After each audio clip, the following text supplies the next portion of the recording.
Sahabat setia Gowor yang dikasih Tuhan, Shalom, salam sehat untuk kita semua. Hari ini adalah Jumat 17 Oktober 2025. Hari ini kita merayakan peringatan wajib Santo Ignatius dari Antioquia, uskup dan martir. Ignatius lahir sekitar tahun 35 Masehi. Waduh, menurut tradisi Ignatius adalah uskup di Antioquia dan menjadi murid dari Rasul Yohanes. Wah, keren. Ignatius dari Antioquia adalah seorang pujangga gereja dan bapak gereja awal. Dalam surat-suratnya terlihat bagaimana ajaran-ajaran Ignatius. Ia melihat bahwa mati sebagai martir adalah kebajikan Kristiani yang tinggi. Demikian juga dengan kehidupan selibat. Maka Ignatius menyebut orang-orang yang selibat itu sebagai mempelai dan permata Kristus. Dalam suratnya kepada Santo Polikarpus, Ignatius mengatakan bahwa jikalau seorang dapat tetap tinggal dalam kemurnian daging demi kemuliaan tubuh Kristus, biarlah ia tinggal sedemikian dan tanpa kesombongan. Indah sekali yang disampaikan oleh Ignatius dalam suratnya ini. Ignatius juga mengatakan bahwa Ekaristi adalah obat kekekalan dan obat penawar maut. Sakramen Ekaristi merupakan saluran untuk menerima anugerah ilahi. Dalam suratnya kepada jemaat di Roma, Ignatius dari Antioquia menulis demikian. Aku ini adalah gandum Tuhan, digiling lembut oleh gigi-gigi singa, untuk dijadikan roti Kristus yang paling murni. Maka berdoalah bagiku bersama dengan Tuhan agar melalui hewan-hewan liar ini, hewan-hewan buas ini menjadi alat bagiku untuk dijadikan korban bagi Tuhan.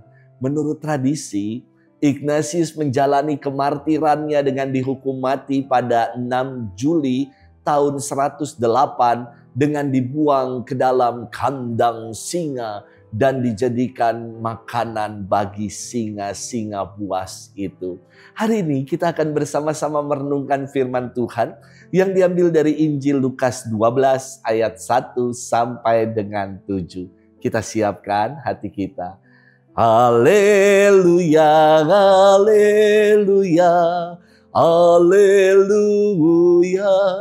Tunjukkanlah kiranya kasih setiamu ya Tuhan, sebab padamulah kami berharap. Haleluya, haleluya, haleluya. Tuhan bersamamu dan bersama rohmu. Inilah Injil suci menurut Lukas, dimuliakanlah Tuhan. Sekali peristiwa berkerumunlah beribu-ribu orang sehingga mereka berdesak-desakan. Yesus lalu mulai mengajar pertama-tama kepada murid-muridnya, katanya, waspadalah terhadap ragi, yaitu kemunafikan kaum Farisi. Tiada sesuatu pun yang tertutup yang takkan dibuka, dan tiada sesuatu pun yang tersembunyi yang takkan diketahui. Karena itu, apa yang kalian katakan dalam gelap akan kedengaran dalam terang, dan yang kalian bisikan ke telinga di dalam kamar akan dimaklumkan dari atas atap rumah. Aku berkata kepadamu, hai sahabat-sahabatku, janganlah kalian takut terhadap mereka yang dapat membunuh tubuh, tetapi kemudian tak dapat berbuat apa-apa lagi. Aku akan menunjukkan kepadamu siapakah yang harus kalian takuti. Takutilah dia yang setelah membunuh mempunyai kuasa untuk melemparkan orang ke dalam neraka. Sungguh aku berkata kepadamu, takutilah dia. Bukankah burung pipit dijual 5 ekor 2 duit? Sungguh pun demikian tidak seekor pun dilupakan Allah. Bahkan rambut kepalamu pun terhitung semuanya. Karena itu jangan takut. Karena kalian lebih berharga daripada banyak burung pipit. Demikianlah sabda Tuhan. Terpujilah Kristus. Sahabat setia Gowor yang dikasih Tuhan, Shalom. Dulu ketika saya tugas di Papua, Saya senang sekali bikin roti. Maklum, di pedalaman. Jadi roti itu sesuatu yang sangat mewah dan luar biasa. Kalau ada acara-acara syukuran, daripada tiap kali harus potong babi yang harganya tinggi, kami lebih memilih buat roti sebagai ungkapan syukur. Rata-rata mama-mama yang tinggal di Bomomani kini pandai buat roti. Sebab dahulu bersama mereka saya suka buat roti ketika Bapak Uskup datang. Dan Bapak Uskup akan memberkati roti-roti yang kami buat itu untuk dibagi-bagikan kepada semua umat. Awalnya saya mentraining mama-mama ini untuk membuat roti. Saya berlagak seperti master chef. Saya peragakan, mari mama semua kita campur tepung terigu ini, kita kasih ragi, lalu kita uleni. Wah, ketika menunggu adonan mengembang, ada satu mama yang mengatakan demikian, "Pater, ajaib sekali, mama punya adonan sebesar." Saya jadi tertawa karena yang namanya proses fermentasi pasti akan membuat adonan menjadi mengembang. Lalu saya katakan, "Mama, itu namanya adalah proses fermentasi." Lalu mama itu mengatakan, "Pater, mama sudah tidak lagi menstruasi, jadi tidak mengembang." Terserah mama aja lah. Sahabat setia Gowori yang dikasihi Tuhan.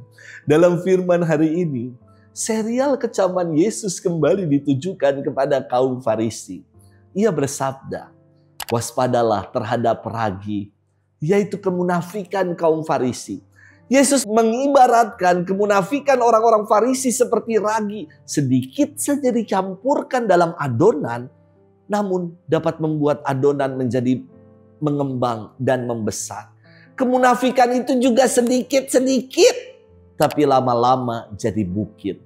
Kata munafik berakar kata Arab nifak. Artinya berpura-pura, bermuka dua, mengenakan topeng atau menampakkan yang baik dan menyembunyikan yang buruk. Menurut Kamus Besar Bahasa Indonesia, munafik itu diartikan sebagai berpura-pura percaya atau setia, tetapi sebenarnya tidak. Suka mengatakan sesuatu yang tidak sesuai dengan perbuatannya. Itulah munafik.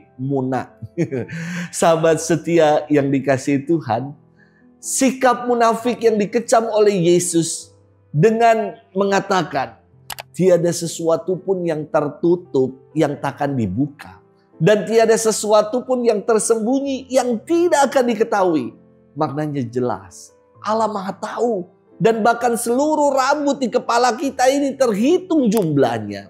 Sahabat setia Gowori yang dikasihi Tuhan.